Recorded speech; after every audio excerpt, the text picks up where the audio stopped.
Hi hello नमस्कार। तर चला आज मी तुमच्यासोबत ना खास अशी एक रेसिपी शेअर करणार आहे, ती म्हणजे आपल्या सोयाबीनच्या वड्या। आता क्रंची अशा छोटे छोटे सोयाबीनच्या आपल्याला करायच्यात वड्या। तर चलो आता फौजींची फरमाईश होती म्हटल्यावर करावंच लागणार।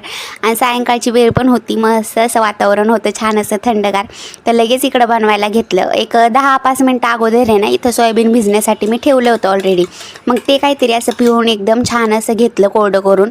त्यानंतर लसूण आणि आपली अद्रकची पेस्ट जी बनवली होती ती टाकली, त्यामध्ये लाल तिखट टाकली, त्याचबरोबर आपले काय मसाले असते घरी बनवलेले 1-2 तर ते टाकायचे। आणि त्यामध्ये मी हे गरम मसाला टाकला एक छान असा, आणि त्याचबरोबर थोडासा असा मॅगी मसाला टाकला होता, जेणेकरून ना चव ना खरंच खूपच छानच मस्त लागते। आणि लास्टला ना नमक टाकून घेतलं मस्त असं।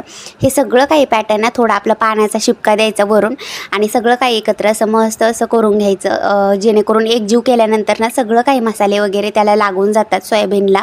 आणि फायनली तर तेल वगैरे मस्त असं गरम झालं होतं। पहिल्यांदा ना मी आरूसाठी पोंग्या काढून घेतल्या छान अशा तळून, तर ती काय खात होती तोपर्यंत चला इकडे लगेच मी इकडं एका पाठोपाठ एक म्हणजे आपला घाणा काढायचा सुरू केला सोयाबीनचा।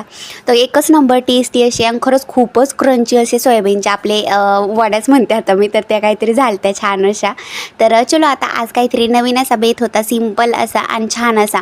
आणि मी पहिल्यांदाच ट्राय केलं हे कुठंतरी बघून यूट्यूबवरती असंच रेसिपी, तर एकच नंबर झालता आजचा बेत छान असा। आणि कधीतरी असं थंडगार वातावरणामध्ये ना असं काहीतरी तळमळं खायला खरंच छान वाटतं। तर चलो आजची रेसिपी कशी वाटली ना मला नक्की सांगा कमेंटमध्ये। चॅनलला सबस्क्राईब करायला विसरू नका। आणि चलो आता आम्ही पण करतो आमच्या मस्त अशा वड्या एन्जॉय। तर या काहीतरी आहे ना मस्त अशा लोणच्या सोबत नाही तर आपलं टोमॅटो सॉस वगैरे काही असतं ना, तर त्यासोबतसुद्धा आपण एन्जॉय करू शकतो। आणि आता मी तुम्हाला इथे दाखवते हातात घेऊन, बघा किती मस्त असे क्रंची झालते एकदम छान असं। आणि खायला पण गरमागरम एकच नंबर लागतात। तर लगेच आम्ही इथं गरम गरमच खाऊन घेतलं सगळ्यांनी मिळून मस्त असं। तर चलो आजचा ब्लॉग ना छोटासा असाच काहीतरी होता।